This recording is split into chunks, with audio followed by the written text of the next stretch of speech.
Welcome to another episode of Questions with LA. I am your intrepid host, LA Marzulli, and we'll get into your questions and so much more. But first, a word from our trusted sponsor. The U.S. dollar has lost 85% of its value since the 1970s when the dollar decoupled from gold, and the government seems bent on continuing the tradition. From now until after the next elections, the government can print as much money as they want. The last time they did that, folks, inflation went up 9%. This means one thing: the security of your future and your family's future is all in your hands.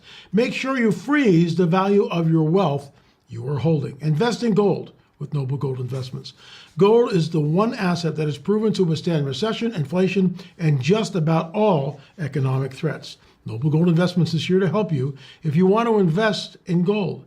You will also get a 24-karat quarter-ounce gold standard coin for free. Folks, go to noblegoldinvestments.com. That's noblegoldinvestments.com. Tell them you heard it on L.A. Marzulli's show. We believe in it. We've invested a portion of our life savings in gold, and boy, folks, I am glad we did. Folks, if you've got a question, the best thing to do is not write War and Peace. Just try to give it to me in one or two lines, because it just makes the show go quicker, and it makes me a happy camper.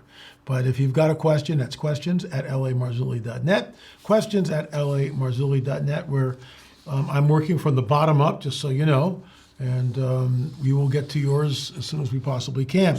So this is from Marie. Aren't you concerned about having those demonic skulls in your office? I have learned the hard way. Let me just stop right there. And she talks about what these things are. The skulls that we have are replicas. They are not real. They are replicas. They are of the skulls, the elongated skulls that we found in Peru. The late Joe Taylor did all the casting of those. So they're not real skulls. They're replicas. They're casts from the real thing. So are there attachments to that? I don't believe so. It's a different deal than getting a mask from Africa where some witch doctor or shaman has placed a curse on it. Whole different deal. But thanks for writing in. This is from Kim. Have you heard of the Okmulgee Mounds in Macon, Georgia? Yes, we visited there several years ago and toured the site. Very interesting. It is a National Historic Site. It was the largest archaeological dig in the USA. The mound is huge, and they say it was the main meeting place of several Native American groups. I am a local minister, however. I have traveled to many countries, but most people would never believe what I have seen and experienced. Jesus has revealed many things about Georgia to me, which is very, very interesting. We were there at Okmulgee. We actually flew the drone there. Very, very interesting site. Some of that is in Mysterious Mound Builders and also Mathematical Mysteries of the Mound Builders, so you can check that out if you want to. This is from Laura. LA, have you been able to get footage of the area of Bashan? The Lord has really been leading me to a study of the area of Syria, the Bulls of Bashan. That's such an important place. There's a book I have in my library talking about the ruins of Bashan. These are ancient ruins. They're in Syria. We can't go there. It's on my bucket list. I'd give anything to go there because the doorways are huge, absolutely humongous doorways. The ceilings, everything is megalithic. Why? Why is it there? Because that is Nephilim Central. Remember, the Nephilim are the progeny of the fallen angels and the human women of earth, creating a hybrid being. The seed war, Genesis 3:15. And in that seed war, what we see, the offspring are giants. And when we go to Bashan, this is what we see. We see these huge megalithic structures. I do find it interesting that many of these sites are closed. You can't get there. And there's still war and tension at many of these sites. Why is that? Is it because they were Nephilim sites and the spirits that possess that land, that own that land, that have legal right to that land are still in charge? Just conjecture, but I think it's good conjecture. This is from Donna. She says, thank you, LA, for taking my email seriously and praying for me. And we thank you for that. And yeah, that's what we do. So, but thank you. This is from Dorothy. Some elites claim that they are descendants of Cain. How could that be possible? Wouldn't Cain's descendants would have been destroyed in the flood. Thank you, LA. Your hard work and information are so much appreciated. That's from Dorothy Scott, and that's from Santa Fe, New Mexico. I agree that the descendants of Cain, everyone's wiped out except for Noah and his line. Everybody. Because in my opinion, everyone is contaminated in some way. Whether they have the DNA of a fallen angel DNA in them, or ritualistically they've partaken in some sort of ritual which changed them. We know that Nimrod, and this is in our book, Cosmic Chess Match, Nimrod becomes Gibborim through ritualistic sex magic. Now that, to some commentators, that might be a stretch, but to me it's not. Nimrod becomes Gibborim, he becomes Nephilim, and we're sort of piggybacking on the work of Dr. Thomas Horn. So there you go. This is from Robbie. Hey, Ellie, I really appreciate what you do. Well, thank you. Appreciate that. Thanks so much. Keep up the good work, brother. I was just wondering if you've ever researched anything about Skinwalker Ranch in Utah. Yes, I have. And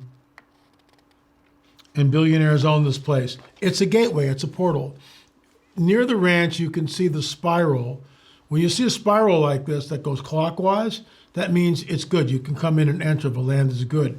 But when you see a spiral going from right to left this way, counterclockwise, you know that something is bad that is happening there. In my opinion, Skinwalker Ranch is nothing more than an open gateway. It's a portal.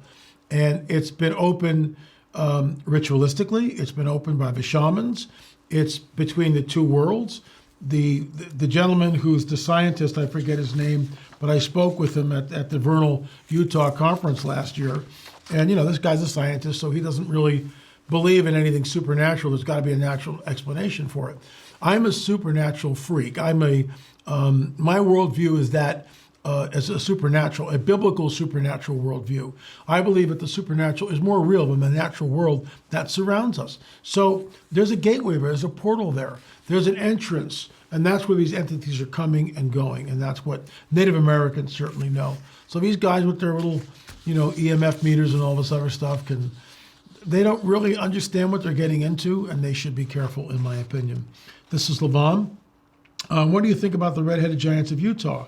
Not Nevada, and Brewer's Cave, where mummies and artifacts were found. Let's back this up. Brewer's Cave has never been verified. Brewer's Cave is all hearsay, to the best of my knowledge.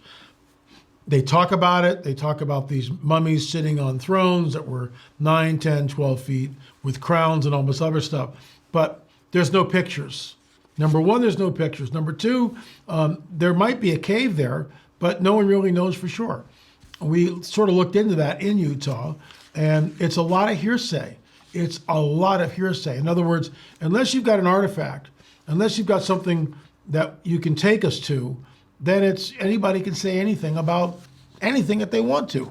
And so I look at the what was allegedly taken out of Brewer's Cave, and I just think it's a lot of hot air, But that's my opinion, and I am stuck with it.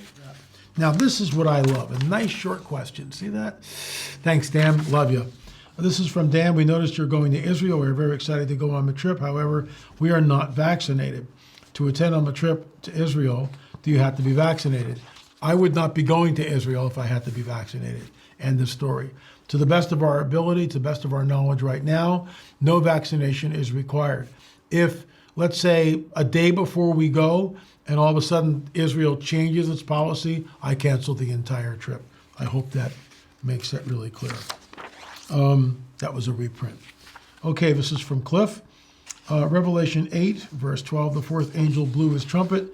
A third of the sun was struck, and a third of the moon, and a third of the stars, so that a third of their light might be darkened, a third of a day might be kept from shining, and likewise a third of a night. This comes right after wormwood. Everything is a third less, light from the stars, moon, etc.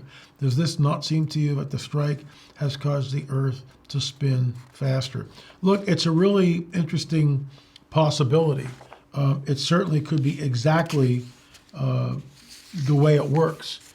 God is working in the natural. So could it be that the earth is spinning faster? Absolutely. It's certainly a possibility. We also know that at one point in time that there was a pole shift. We know that. Why do you find woolly mammoths frozen with green vegetation in their mouth? They were basically flash frozen at the end of the last, or the beginning of the Ice Age, whatever. Hey there, just found out about you in a recent Prophecy Watchers conference in Florida. I was on the live stream. It was fantastic. As someone who has never been away from a church for years, I am so intrigued after hearing things I have never, and he capitalized that, or she capitalized, this is from Debbie, I have never heard before. I'm wondering where to begin my prophecy studies. Can you make some recommendations on your DVDs as well as other respected teachers on the subject? Gary Stearman, Mondo Gonzalez, Doug Woodward, to name a few.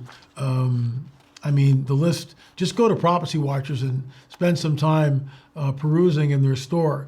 Everything that's there is really good stuff. And thank you, Debbie, for writing in.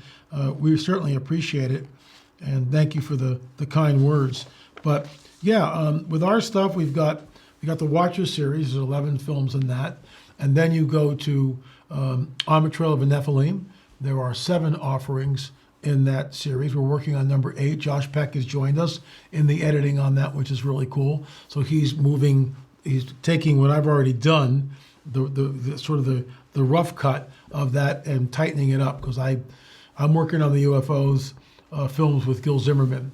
And Gil's my business partner, and we're working on trying to get the rest of these films out before the end of the year. So there you have it. But after that, it's the UFO series. There are now 5 in the 5-box set, 5 offerings in that series, so you can check that out and kind of go from there. A lot of information in those 5 DVDs. And by the way, I will be at the Go Therefore conference towards the end of the month here.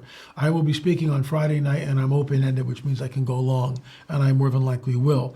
I will be showing some footage never seen before, and I think you'll find it interesting. I'll just tease you with that. So please go to Go Therefore conference. Go to our website, lamarzulli.net, lamarzulli.net. Click the links to the Go Therefore conference. Sign up. I promise you, there's a lot of great speakers, and you should come check that out if you're at all in the area. I mean, it's summertime. Take a vacation. Come up to Ohio, and hopefully we'll see you there also in August. I'll be at Larry Ollison's church, and I'll be speaking a lot Friday, Saturday, and partly Sunday. So it's I've got a full plate there. Got to register, and I pray that you would. Thanks so much. If you've got a question, shoot us an email, questions at lamarzulli.net, questions at lamarzulli.net. We'll be back tomorrow with another Supernatural Confrontation show.